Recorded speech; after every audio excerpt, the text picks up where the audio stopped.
doesn't seem to be all too successful. That just completely shed itself. Thank you for putting the error in trial and error.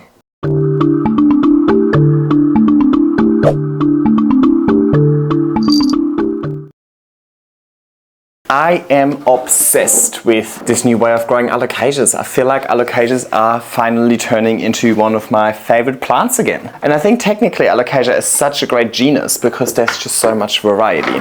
So today we are focusing on my Alocasia scalprum. Now actually I found both of these as just a random plant popping out of my corner of death. Where I have excess aeroid mix, I just chuck it in the corner and sometimes things grow out of it. Like this one. When I actively tried to grow it, it wasn't all too successful.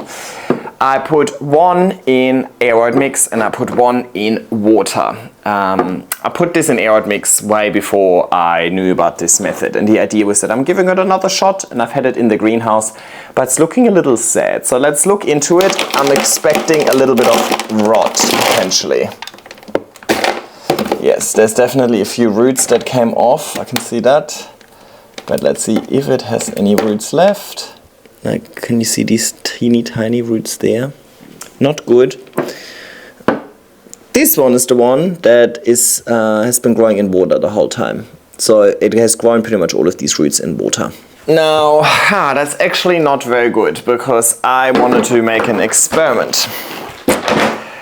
When I first used this method with my Alocasia Hack, I converted my Alocasia Hack from aeroid mix, and it had decent roots, into this method growing in moss, and it shed all of its leaves. 6 months ago I was ready to give up on my Alocasia Hack. I've just had the worst success with her until I changed from growing in aeroid mix to growing in a glass vessel filled with a leca reservoir and then sphagnum moss. And despite having some initial challenges with this growing method, in the end, it turned out to be an absolute game changer. And basically that was a result of the plant shedding its root system and then regrowing new roots, because there's a difference between the roots that it grows in soil and the roots that it grows in water. So technically, because these roots that have grown in water should just be fine when I pot them in moss, whereas these roots that used to grow in aeroid mix should shed. Now they're already shedded. But that was the idea behind this video. So, well, let's find out what else we can learn regardless.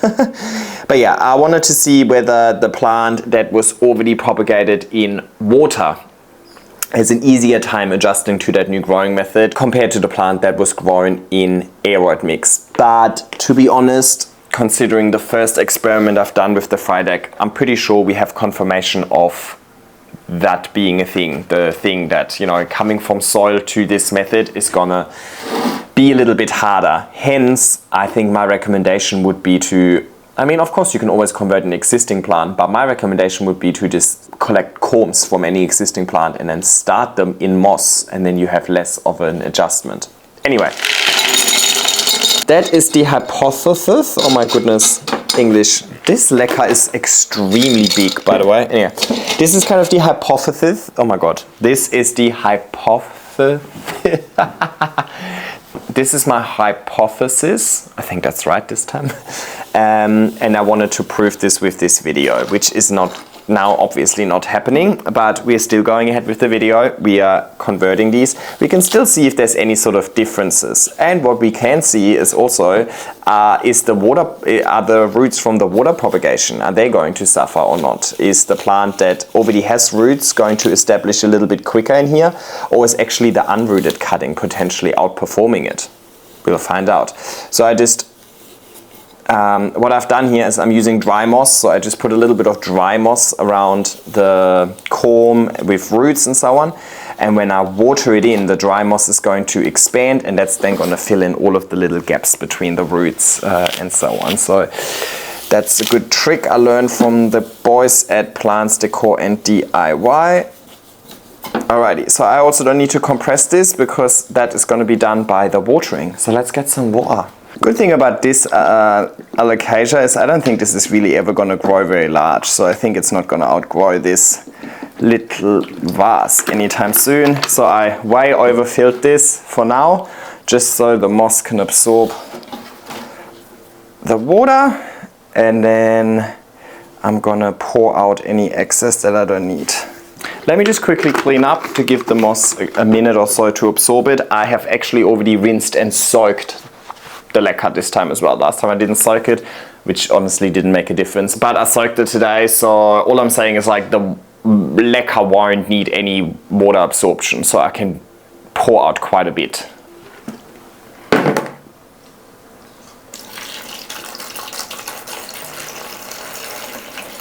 So I don't want the water level to reach the moss. Need a little bit more. That's what I meant by I don't need to account for the leca absorbing any water, because the leca has already been soaked. So the leca isn't gonna absorb any of that water, and the moss is fully soaked. So I just need to give it a little bit of time to fill up. Yeah, see, I reckon over the next 5 minutes it's gonna fill up even more. So I'm pretty much going to nothing, because I know that over the next few minutes the moss is going to drain a little bit more water into the reservoir, and we don't want the water touching the layer of moss. We just want the water to be in the layer of leca. Alrighty, I think that's good enough. So I think for now it's pretty clear. This one was the sad one without roots, this one was the happy one with roots. Let's see how each of them adjusts to this new growing method. Oh, forgot one thing. Oh, managed to do that without getting up, didn't I? I'm gonna put it in a planter so that there's no algae buildup. And we'll check in soon. You love your watermelon, don't you? You love your watermelon. I'll move it this way so people can see you better, yeah? Yeah. Oh, big yawn, huh? Wow, you're a real artist. We are back. It has been 3 weeks, and not the results I was hoping for, but let me bring you a little bit closer. You making the background music? So, oh, I can't move that much closer because it's super sunny actually where you are, and I'm sure you're gonna overheat in a hot minute. Anyway, this is the scalprum. Now, if you remember, the one on my left, your right, was the one that already came with roots from the water propagation. That leaf has declined super rapidly, and I can just very easily pull this off. That's gonski. There was also a tiny new shoot over here. That has also rotten. I was just able to pull this off. I reckon at this stage there's nothing left of this plant. Actually, the one on the left. There was nothing. I can't find any more roots. I can't see anything. So that's not good, because that was the one that I was more hopeful for. Let's pull the right one. Okay. If I pull this, I can still feel a little bit of resistance. So it can't be all too bad, but I also can't see any roots. There's absolutely no chance for you to see this, but I put a little hole in there and I can see there's some healthy roots in there. Oh, you took my little stool, okay. Anyway, I was just saying I only watered this once in those 3 weeks when the reservoir was completely empty, because I suppose there's not much using the water at the moment, right? So I'm not worried about it drying out. I'm more worried about providing too much moisture and then, you know, getting rot as a result of it. But, which obviously happened to 1 out of 2 of them, right? So it is obviously not fail-safe. Things can still go wrong. I haven't done anything different over here than I've done to my fry deck. So technically the fry deck could have also just rotten away. So could this, so could any of this. There's obviously a lot of moisture in this environment, right? And where there's moisture, we can always have rot. If we apply that principle to the outside world, it would mean that no plant could ever survive in a pond or near a river or in a rainforest, right? Moisture in itself is not a bad thing. But I suppose when we're dealing with plants indoors, we don't have airflow and as much UV and direct sun exposure as we would have in nature that can kind of help with rot, right? So I can kind of understand how in theory this is a setup that is kind of like crazy that it works. And that's why I was also so surprised that it worked so well with the fry deck. And I'm actually not surprised that that happened to the Scalprum over here. I feel like you want to be the star today, right? Come on, big jump. And that was not a big jump. Anyway, I can understand why this happened, and I'm actually surprised that it didn't. I'm surprised that this doesn't happen every single time, to be honest. Like, I just feel like in theory this is the logical reaction, whereas the plant thriving in theory is actually the surprise to me, right? From the way I've always grown my plants in really chunky aeroid mixes, being very careful with the water provision and so on. In a glass without aeration with a constant water reservoir, this is like news to me. So I'm not surprised by this result, but obviously that is not necessarily the result that I want. But it just shows that this method in itself is not foolproof. It doesn't mean that you put a plant in that method and it's going to thrive no matter what. What could have gone wrong over here is conditions. When I set up the fry deck, it was much warmer and there was more direct sun exposure. Direct sun exposure, UV, warmth, all of these things help prevent fungal issues usually, right? Whereas now we're going into winter, so it's a little bit colder, there's less light and so on. So maybe it was actually conditional challenges that caused this plant to rot. Doesn't explain why the second one didn't though, right? So anyway, at the end of the day, there is a level of uncertainty involved when we grow plants. Even with the best conditions and the best methods and all of that, things can still go wrong, and sometimes we are no smarter than before. Which is unfortunate though, because I really wanted this propagating it in water and establishing water roots first thing to be like a somewhat fail-proof way of starting this project, or starting this process, rather than always going through that plant shedding roots and leaves phase. Oh well, I suppose we just gotta stay patient then and see how this evolves. So sad. Alright, I'll see you soon. Bye. Doesn't seem to be all too successful. Yeah, okay, that has rotten away. I'm not too sure if there's anything left within the vase, or if at this stage it's just moss.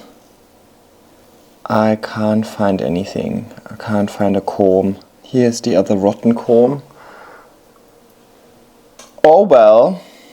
I suppose it's called trial and error because there can also be a level of error involved. I do have to say I'm surprised though, because this one, specifically the one that I had in water, should have been the most prepared for the move into moss.